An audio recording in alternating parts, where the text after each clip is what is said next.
Ok, allora l'obiettivo della presentazione, come vedete, è di illustrare delle realtà sportive che non sono tradizionali e sono realtà sportive a cui sono stato esposto, fortunatamente, ehm, qui negli Stati Uniti con l'esperienza che sto vivendo, col ruolo che ricopro oggi. L'obiettivo anche di evidenziare cose simili e cose diverse tra le varie discipline, paragonandole a esperienze passate che ho avuto in Italia e anche qui negli Stati Uniti, e vedere un po' com'è lo stato attuale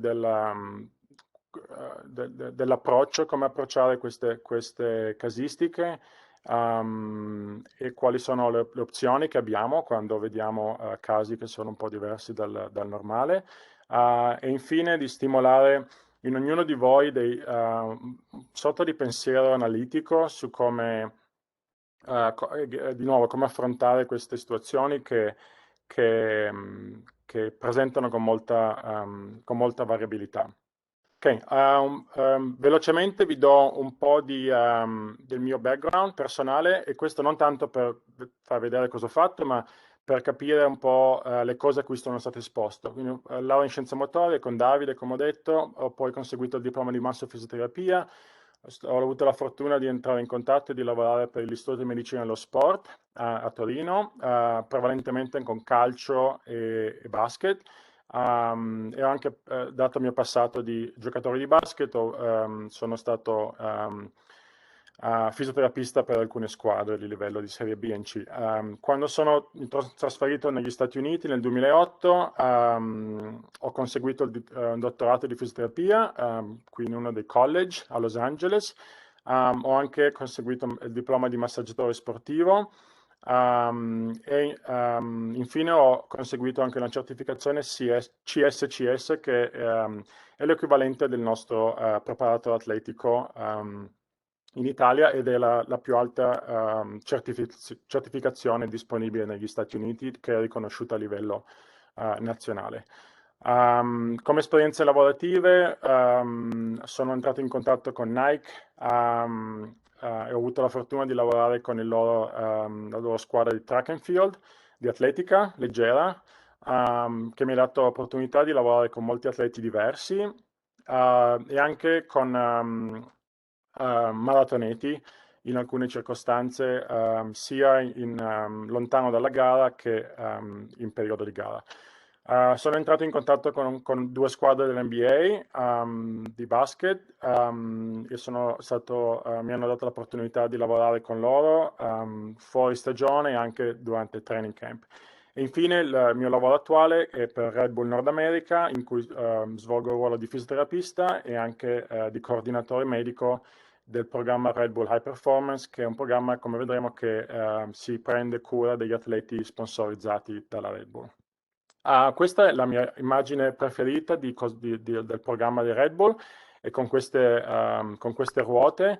Come vedete ci sono molti fattori coinvolti nell'approccio di un atleta. Vedremo più in avanti, più in dettaglio, ma l'idea è di trovare delle soluzioni precise ed individuali, e di aiutare l'atleta a vincere in qualsiasi sport stia gareggiando, e a qualsiasi livello. Come vediamo ci sono molti fattori, ci sono le capacità, c'è una parte fisica, c'è una parte psicologia, la tecnologia, nutrizione, medico, abilità di vita, creatività. Quindi questa è una ruota che si muove di continuo, e in cui alcune di queste ruote hanno più rilievo di altre, dipende in relazione a come l'atleta si presenta. L'idea di base è di creare uno stress, um, uno stress fisico, per creare un adattamento. Quindi questo è solo un grafico che vi ricorda come questa evoluzione, questo adattamento avviene, in cui abbiamo uno stress, c'è una fase di recupero, E poi c'è questo adattamento. Dopo che succede questo, che avviene questo adattamento, possiamo inoltrare uno stress nuovo di un livello più alto. A livello generale, qual è la direzione del nostro programma, di quello che faccio io? L'obiettivo è di mettere gli atleti in uno stato di adattamento ottimale, più spesso possibile. Come possiamo fare questo? Possiamo farlo dando supporto agli atleti in diverse forme di allenamento, con l'obiettivo di nuovo di metterli in una situazione ottimale quando sono impegnati nel loro sport.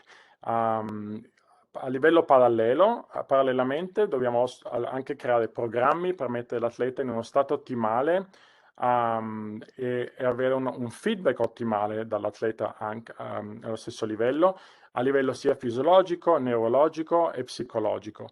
E più vicino arriviamo a uno stato ottimale per l'atleta, che è molto difficile, però più ci avviciniamo e più a lungo possiamo mantenere questo stato, più sono le possibilità, maggiori sono le possibilità per l'atleta di avere successo nel suo sport. Ok, tutta questa prefazione ci porta a questo grafico che un po' sintetizza il dilemma che avevamo all'inizio quando ho cominciato a lavorare con Red Bull. Da un lato alla sinistra vediamo un approccio un po' più tradizionale, in cui c'è un sistema in cui dall'alto in basso potete vedere, partiamo da un'analisi del gesto atletico, e queste sono cose che avvengono nel corso di anni. C'è un'analisi del gesto atletico durante l'allenamento, sia durante la stagione che fuori stagione. Analisi della gara, cosa sta facendo l'atleta a livello fisico durante la gara, durante la partita. Un'analisi degli infortuni, quando avvengono, quanto sono gravi, quale parte del corpo è più affetta da infortuni. E poi per ultimo quello che noi chiamiamo KPI, Key Performance Indicators, che è praticamente è un'analisi finale, mettendo tutti questi fattori, questi dati insieme, ci porta a evidenziare 2 o 3 fattori predominanti che consideriamo avere un impatto maggiore sulla prestazione sportiva in quel determinato sport.